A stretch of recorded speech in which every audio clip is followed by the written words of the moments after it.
नमस्कार। मेरे YouTube channel पे आप सभी का फिर से स्वागत है। आज हम फिर से कंपाउंड इंटरेस्ट के कुछ इंपॉर्टेंट कॉन्सेप्ट और उस पे बेस कुछ क्वेश्चंस करने वाले हैं। इसके पहले भी मैंने 3 वीडियो ऑलरेडी बना रखा है कंपाउंड इंटरेस्ट पे। उसमें मैंने एक बहुत ही इंपॉर्टेंट कॉन्सेप्ट को समझाया है जिसको हम कहते हैं ट्री मेथड। ध्यान रखिए, ये जो ट्री मेथड तभी यूज करेंगे जब हमें पहले से प्रिंसिपल दे रखा हो, पहले से सम दे रखा हो। अगर प्रिंसिपल नहीं दे रखा होगा तो इस कॉन्सेप्ट को यूज करना थोड़ा टफ होगा। ऐसा नहीं बोल सकते कि नहीं यूज किया जा सकता, लेकिन टफ होगा। तो जब कभी भी आपको प्रिंसिपल दे रखा हो और आपको कैलकुलेशन करने में थोड़ा टफ लगे तो आप इस कॉन्सेप्ट को यूज कर सकते हो। क्लियर है? लेकिन अगर ऐसा हो कि आपको कंपाउंड इंटरेस्ट दे रखा हो और अमाउंट दे रखा हो और उल्टा पूछे कि बताइए इसका प्रिंसिपल क्या होगा, तो आप इस कॉन्सेप्ट को यूज कीजिएगा ना, इस कॉन्सेप्ट को, तो आपको थोड़ा डिफिकल्ट होगा। तो क्या करना चाहिए अगर ऐसा कंडीशन हो? तो इसी टॉपिक पे आज हम डिस्कस करेंगे कि हमें जब इंटरेस्ट दे रखा हो, हमें जब अमाउंट दे रखा हो, तो हम प्रिंसिपल कैसे निकालेंगे। क्लियर? तो चलिए पहले हम क्या करते हैं, एक अच्छा सा कॉन्सेप्ट है इसके पीछे, उसको समझते हैं बारीकी से, उसको अच्छे से समझते हैं। फिर हम उसका यूटिलाइज करेंगे क्वेश्चन बनाने में, तो आपको ज्यादा समझ में आएगा कि इसको कैसे यूटिलाइज करेंगे। इस वीडियो में हम कॉन्सेप्ट के साथ साथ कुछ ट्रिक्स को भी आगे समझेंगे कि कैसे हम ऑप्शन को चूज कर सकते हैं। तो प्लीज आप आगे वीडियो तक बने रहिए। अगर हमारा वीडियो आपको पसंद आता है तो प्लीज आप इसे लाइक करें, और हमारे चैनल को अगर सब्सक्राइब नहीं किए तो प्लीज आप इसे जरूर से जरूर सब्सक्राइब कर लें, क्योंकि मैं इस YouTube चैनल के माध्यम से आपकी थिंकिंग पावर, आप जो सोचते हो ना एग्जाम में, उससे और भी फास्ट कर दूंगा कि आप कैसे ऑप्शन देख करके चूज करो। इसी इसी वीडियो में आपको 2-3 एग्जांपल देके समझाऊंगा कि आप कैसे सोचते हो और हम कैसे सोचते। आप पेन और पेपर लेके बैठिए मेरे और आप भी बनाइए क्वेश्चन को। आप तो ठीक है, पहले समझते हैं कॉन्सेप्ट को। कॉन्सेप्ट क्या है? आपने बचपन में एक फॉर्मूला पढ़ा होगा कि अमाउंट बराबर होता है प्रिंसिपल इंटू 1+r/100 अगर आपको एक साल की बात करना है, मतलब n बराबर यहाँ पे 1 होगा, तो बताइए जब एक साल की बात करना है उस कंडीशन में अमाउंट बटा प्रिंसिपल कितना हो जाएगा? तो देखो 1+r/100 एक साल के लिए एक। मान लीजिए कि हम क्या कर रहे हैं कि जो हमारा परसेंटेज है उसको मान रहे 10%। तो आप बताइए यहाँ पे r की जगह पे 10 रखिएगा तो कितना हो जाएगा? 1+10/100। इसको सोल्व कीजिएगा तो हो जाएगा 11/10। कितना हो जाएगा? 11/10। अगर आप दूसरे साल के लिए कीजिएगा तो देखिए क्या हो जाएगा, अमाउंट बटा प्रिंसिपल हो जाएगा 1+10/100 टू द पावर कितना हो जाएगा? 2। जितने साल उतने पावर होते जाएगा। इसको सोल्व करोगे तो आएगा 11/10 पर पावर 2।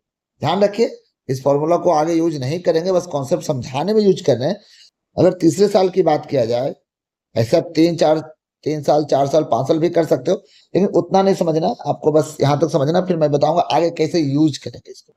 अब बताइए अमाउंट बटा प्रिंसिपल कितना हो जाएगा? 1+10/100, लेकिन अब पावर कितना हो जाएगा? 3। यहाँ कितना हो जाएगा? कट करोगे तो ये हो जाएगा 11/10 पे पावर 3। क्लियर? अब देखिए यहाँ हम क्या बताना चाह रहे हैं। यहाँ हम ये बताना चाह रहे हैं कि अगर ये 10 हो तो इसको लिख सकते हैं 10/100। 0 0 कटेगा, बचेगा 1/10। मतलब यहां से कि तो समझ में आया कि जो 10 रुपया का चीज है वह 11 बन जाएगा। मतलब अगर यह हो जाएगा प्रिंसिपल तो यह हो जाएगा अमाउंट। क्लियर? अब देखते हैं कि क्या हो रहा था इसमें, इस कॉन्सेप्ट में हम सीख क्या रहे थे। मान लीजिए ये हमारा हो गया प्रिंसिपल और ये हो गया हमारा अमाउंट। इन दोनों के बीच का रेशियो क्या होगा? फर्स्ट ईयर में, सेकेंड ईयर में, थर्ड ईयर में, और ऐसे आगे बढ़ते जाएंगे तो क्या होगा? अब यहाँ देखिए, जब फर्स्ट ईयर में थे तो कितना हो गया था, जब ये 10 था तो ये 11 था। सेकेंड ईयर में देखिए, जब ये 10 पर स्क्वायर हुआ तो 11 पे भी स्क्वायर होगा। थर्ड ईयर में देखिए, जब ये 10 पे क्यूब हुआ तो 11 पे क्यूब। क्लियर। लेकिन ध्यान रखिए, ये कॉन्सेप्ट तभी चल रहा है स्क्वायर स्क्वायर स्क्वायर जब हमारा रेट ऑफ इंटरेस्ट जो है वह फिक्स है। अगर रेट ऑफ इंटरेस्ट अलग अलग हो जाएगा तो आपको इसको अलग अलग ढंग से सोल्व भी करना पड़ेगा। अभी मान के चलते कि हमारा रेट ऑफ इंटरेस्ट फिक्स है, तो जो फर्स्ट ईयर का रेट आएगा, जो फर्स्ट ईयर का रेशियो आएगा, सेकेंड ईयर में स्क्वायर हो जाएगा, थर्ड ईयर में क्यूब हो जाएगा, फोर्थ ईयर में पावर 4 हो जाएगा, 5 साल में पावर 5 हो जाएगा। क्लियर। तो आपको समझ में आया होगा कि अगर 1 साल का आपको पता हो तो आप दूसरे साल में स्क्वायर, तीसरे साल में क्यूब कर सकते हैं। और ये हमारा अगर प्रिंसिपल होगा तो ये हमारा होगा अमाउंट। और दोनों का बीच का अगर जो डिफरेंस निकालेंगे, दोनों के बीच का अगर डिफरेंस निकालेंगे तो ये क्या हो जाएगा, ये हो जाएगा CI। CI क्या होता है, अमाउंट में प्रिंसिपल को हटा देंगे तो हमारा क्या निकल जाएगा, CI। यहां तक मानते हैं किसी को दिक्कत नहीं होगा। अब हम इस क्वेश्चन को सोल्व करते हैं इसी मेथड से। क्लियर। पहले इस क्वेश्चन को पढ़ लेते हैं। क्वेश्चन में क्या बोला गया है, बोला गया 8% प्रति वर्ष चक्रवृद्धि ब्याज पर 2 वर्ष बाद प्राप्त राशि 72,900 रुपये, तो मूलधन रुपए में कितना था। मतलब आपको प्रिंसिपल पूछा गया है, ये जो दिया गया, ये दिया गया अमाउंट, प्रिंसिपल आपसे पूछा है, ये हो गया हमारा n मतलब साल, और ये हो गया हमारा परसेंटेज। यहां तक किसी को कोई दिक्कत नहीं होगा।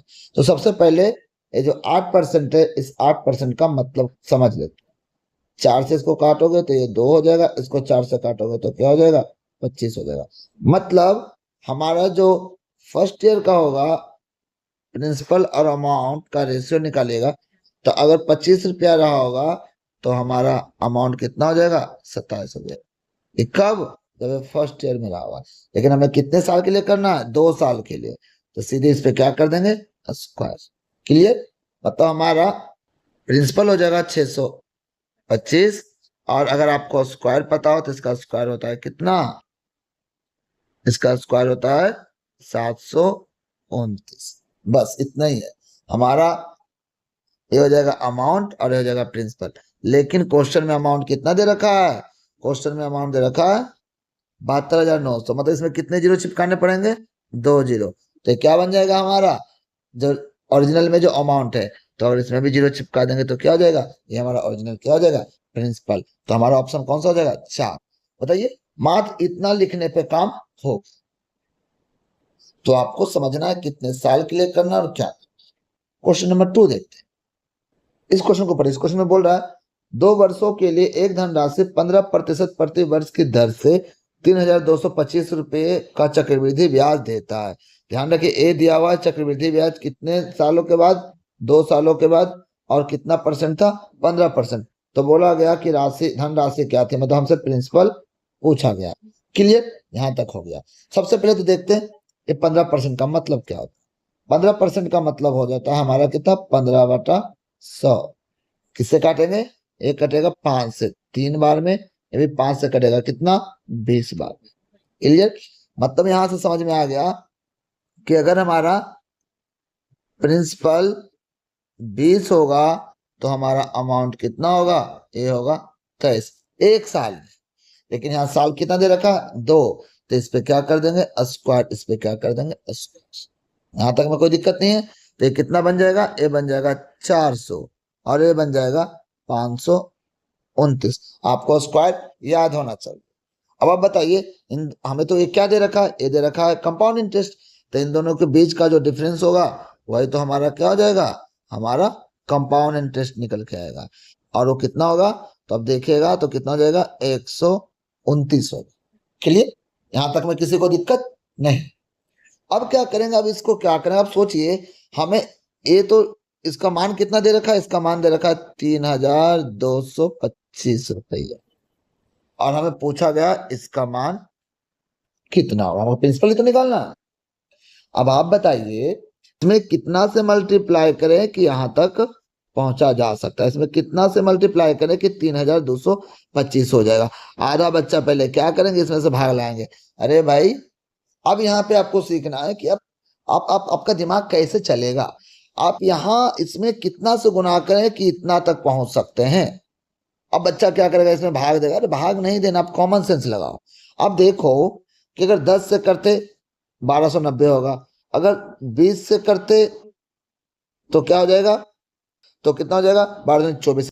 30 से मल्टीप्लाई करोगे तो ये ज्यादा हो जाएगा। अब ध्यान रखना है 20 और 30 के बीच में, और ध्यान रखना है कि ये यूनिट अगर देखो तो यहाँ यूनिट 9 है और यहाँ 5 है। तो आप बताइए 9 को 5 कैसे बना सकते हैं। तो इसको कितना, 9 पच्चे 45, 5 होना ही चाहिए, तभी तो ये 9 पच्चे 45 हो जाएगा। इसका मतलब 21 के 20 और 30 के बीच में, तो ये कितना होना चाहिए, ये 25 होना चाहिए। एक कॉमन सेंस आपको लगाने एग्जाम में आना चाहिए।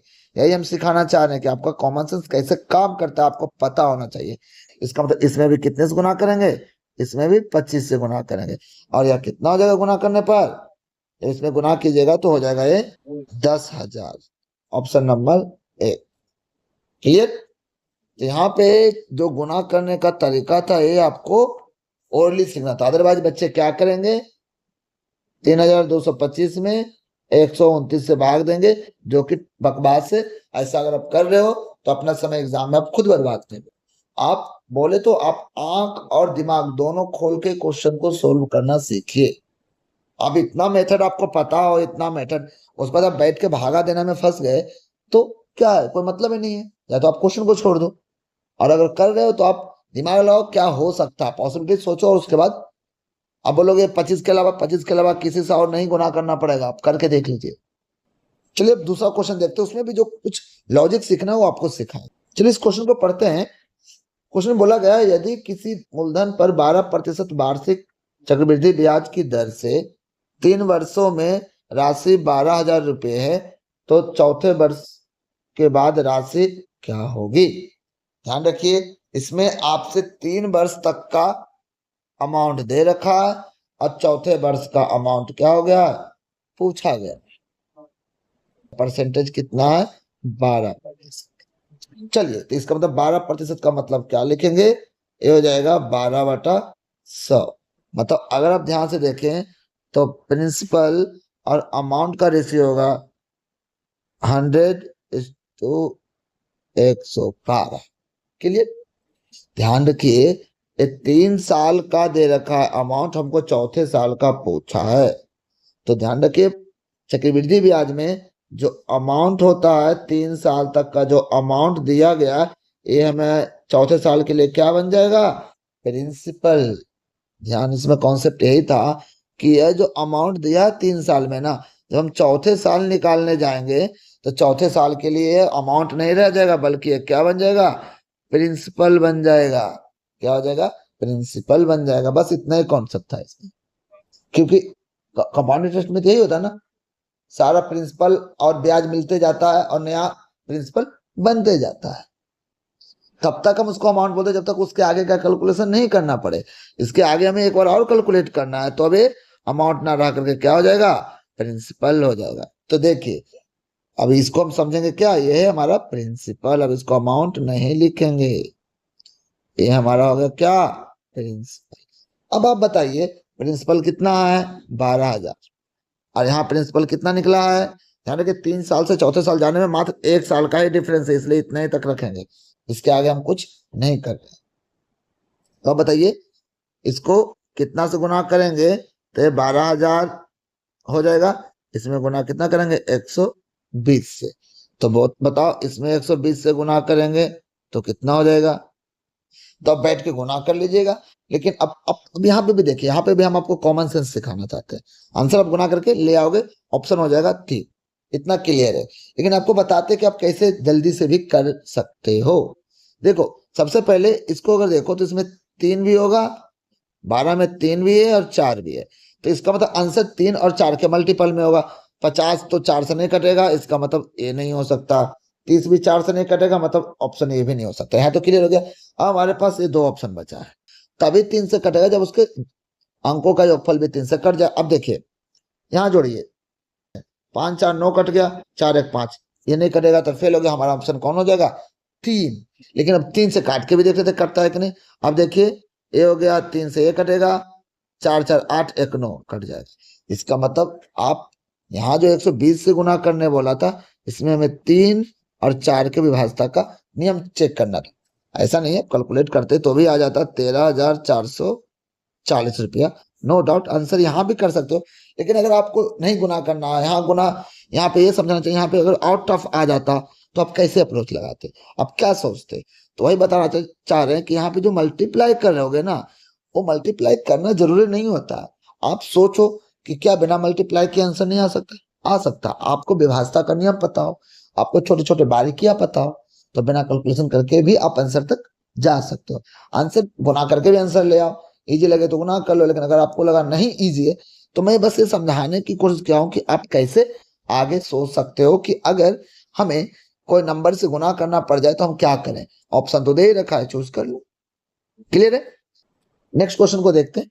और नेक्स्ट क्वेश्चन बहुत ही जबरदस्त है, आप अपना दिमाग खोल के इसको समझिएगा, नहीं तो फिर एक ऑप्शन देते हैं, आप पेन और पेपर लेकर बैठे ही होंगे, आप इसको सोल्व कर लीजिए। कितना देर में आप सोल्व करते हैं?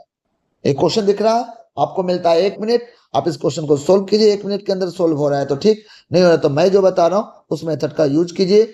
और मेथड नहीं हम इसको बोलते हैं, इसको बोलते हैं कॉन्सेप्ट। इसको बोलते हैं जो छोटे छोटे चीजों को ऑब्जर्व करते हैं, वो ऑब्जर्व करके आंसर तक पहुंचना।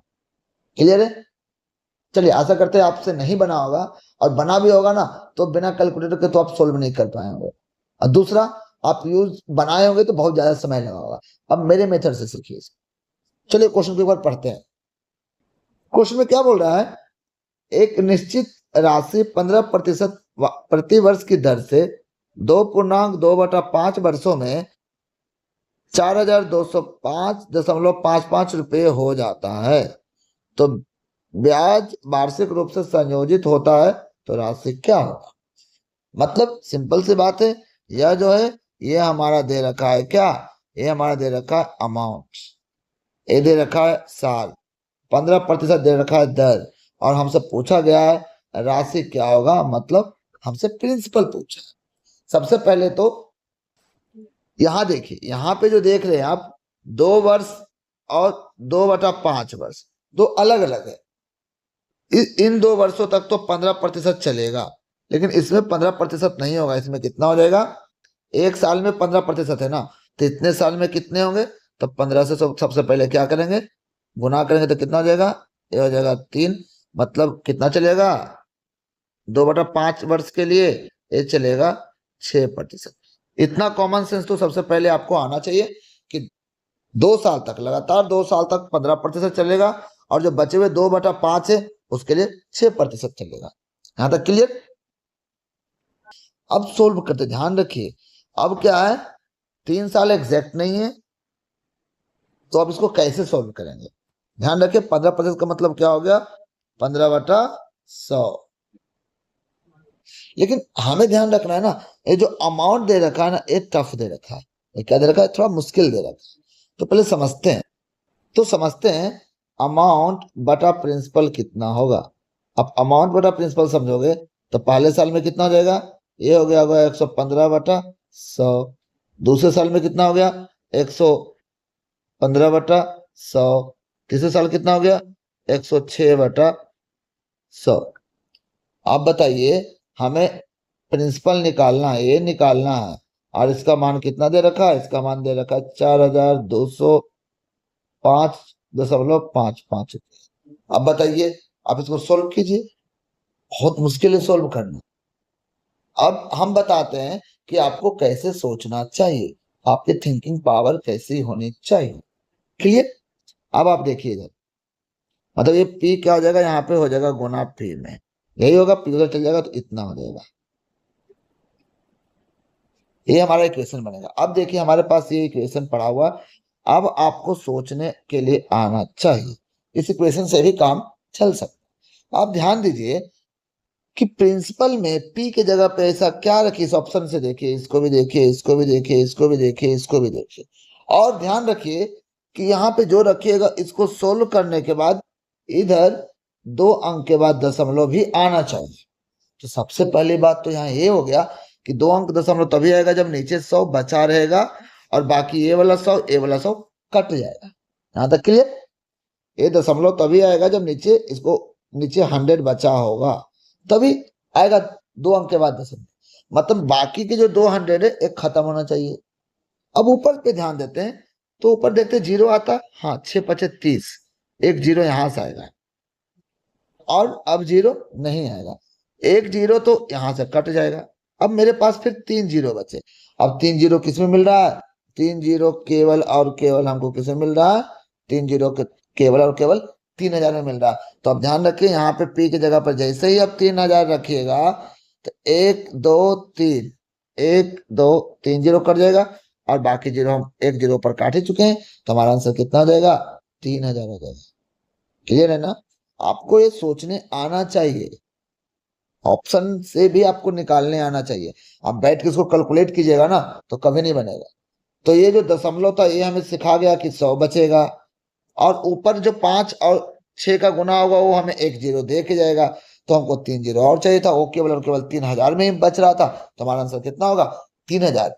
आप ऐसे भी सोचना सीखिए, अदरवाइज आप सीधे बोलेगा इस क्वेश्चन का सोल्यूशन करना बहुत मुश्किल है मुश्किल। आप कैलकुलेशन करने पे बैठेगा तो बहुत मुश्किल है, लेकिन आप ऑप्शन तो चूज कीजिए कि किस ऑप्शन पे सेटिस्फाई कर सकता है। तुम्हारा आंसर कौन सा हो जाएगा?